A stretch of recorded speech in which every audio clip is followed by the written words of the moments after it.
Hello, my name is Delaney. I'm the author of the 73 Rules for Influencing the Interview. Today, I'm going to teach you how to influence the job interview by being able to predict the interview questions for your job position and by delivering powerful job interview answers using a three-step strategy while embedding stories. Now, the key to passing any job interview is preparation and practice. Now, I know you probably read this in hundreds of different job interview books and websites, but what I found from my own research is that about 80% of people who are unsuccessful in the job interview only spend around 45 minutes preparing for their job interview, where 80% of people who are successful in the job interview spend on average 8 hours, 8 to 9 hours preparing and practicing. So this is the key. You need to prepare and you need to practice. And this hangout will help you with those two key things. So the first thing anyone needs to do prior to their job interview is to be able to predict the interview questions for the position they're applying for in their own particular job sector.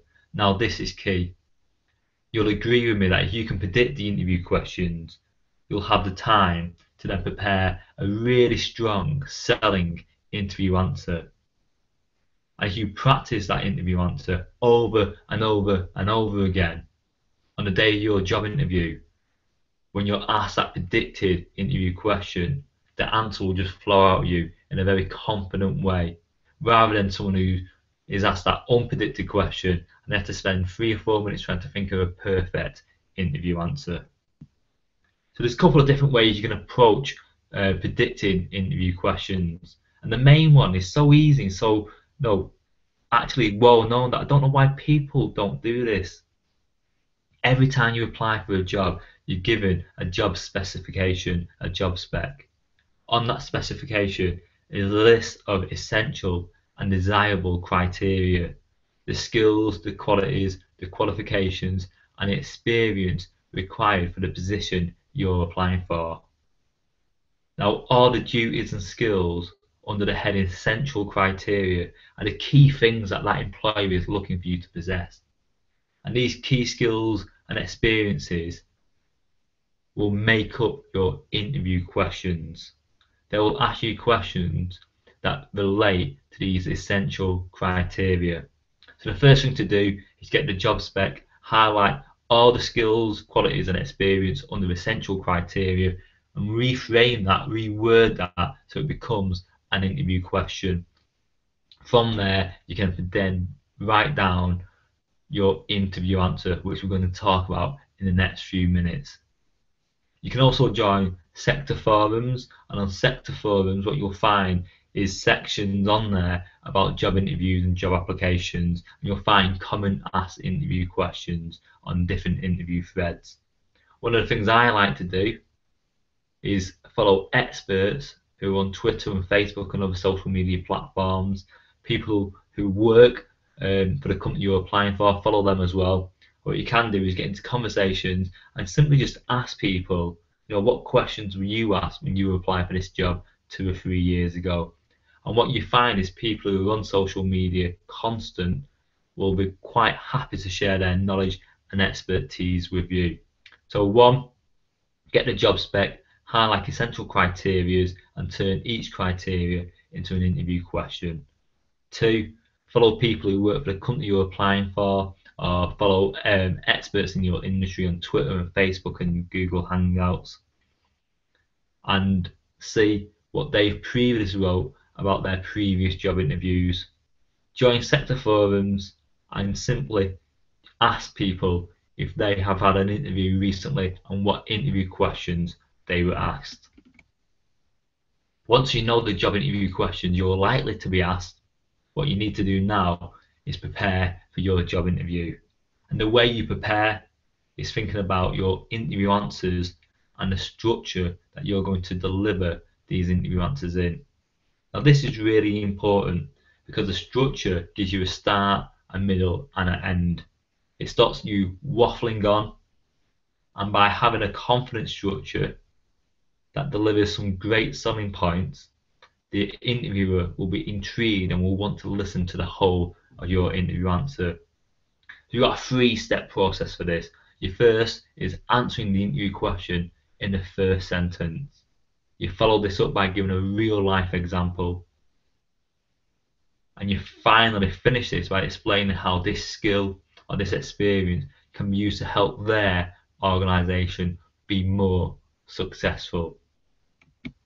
So an example of this, let's take teamwork. You can say as an example, I've always worked in a team in all my previous roles. An example of this is in my previous role where I was a team leader for a project management position.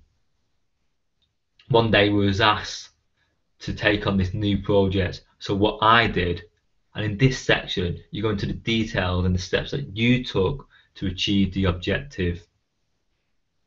And you finish this by saying, as a highly qualified and experienced project manager, I'll be able to take the skills, qualities of my own experiences to get successful projects off the ground and running to help you with your future projects.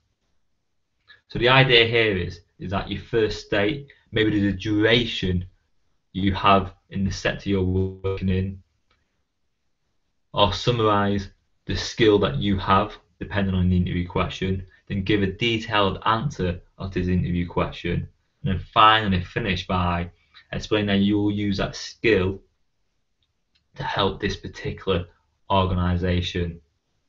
So this is a really good structure for questions where they say, tell me a little bit about yourself, tell me about your experience, are you a team player, can you work on your own initiative, what is your approach to project management, or what is your approach to teamwork, or what is your approach to creative thinking.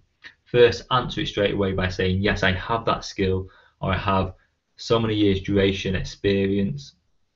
By stating that you have the skill they are asking an interview question about, gets them to want to listen to you. By giving a real life example, it shows that you have the skill and can use this skill to achieve an objective or a goal. And finally, by getting them to think about you working for their organisation, just finish off by saying, with my skills or with my experiences, I'll be able to do X, Y, and Z in your organisation. Now the middle part of this, giving the example, is the bit that some people find really, really tricky. And what you can do is use stories to create intrigue. And what you do to create intrigue is say something really interesting that will capture the interviewer's attention. As part of the story to create intrigue, you need to set the problem, the goal, or the objective. And then what you do is talk about the steps that you took as an individual to achieve that goal or objectives. And finally, you state the outcome from that process. So an example of this would be, just imagine that you're going to a company and they sort of on the brink of bankruptcy, and this is the last chance to get a new project manager in, as an example, to turn things around. You could say something along the lines of, what I'm going to tell you is about the time that I managed to save the managing director's life while making £1 million. Now that's quite a bizarre one, but what it does do is create intrigue. And obviously you've got to use something real that is relative to your own position. But what you're doing is saying something where the interviewer goes, what the hell is this about? They're going to want to listen to what you have to say. And then what you do then is state the goal, the objectives, or the problem that you had to face. And you explain the 3 or 4 steps that you took to achieve this, and then by giving the result. So it doesn't matter what the intrigue statement is, it's just something to get the interviewer to listen to you. And by saying something that they're not expecting, gets them to want to hear to what you have to say next. And it's the middle part which is key, where you're setting the goal, the objective, discussing the steps that you took to be successful and the result in that. So, another example, let's use social media. So the company might be asking questions like, we're looking for someone who's really creative social media is such a big thing in all industries and in all job sectors now. What's your experience in using social media to market a previous organisation? You can come back by saying something that's really intriguing and then explaining the steps that you took and the results that you gained from these steps. So in my last organisation, I was asked to take over the social media account because we had no social media staff working on this, and we knew it was something really big that we had to get into. And I'm going to tell you what I did to get over 500,000 followers on Twitter within a 7-day period. And they're going to think, wow, you got over 5,000 followers over 7 days. You can do that for us. We can see how that will create money for our organisation. So it's stating something that will create intrigue so the employer is going to listen to you. Once they're listening to you, you just simply explain the steps that you took to achieve this goal or outcome. I hope that's been useful for you. So remember, it's all about preparing for your job interview and practicing your interview answers. The first thing you do is predict the interview questions.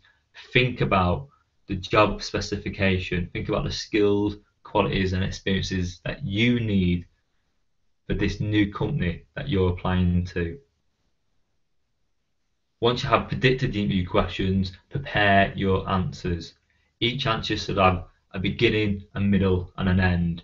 The beginning should create intrigue, the middle should explain how you have the skill or experience they require, and the end should either summarise what you're saying, or you should use that end bit to explain how you can use the skill, the experience that you have to help them achieve their company objectives over the next 12 months. Thank you, goodbye, and we'll see you next time.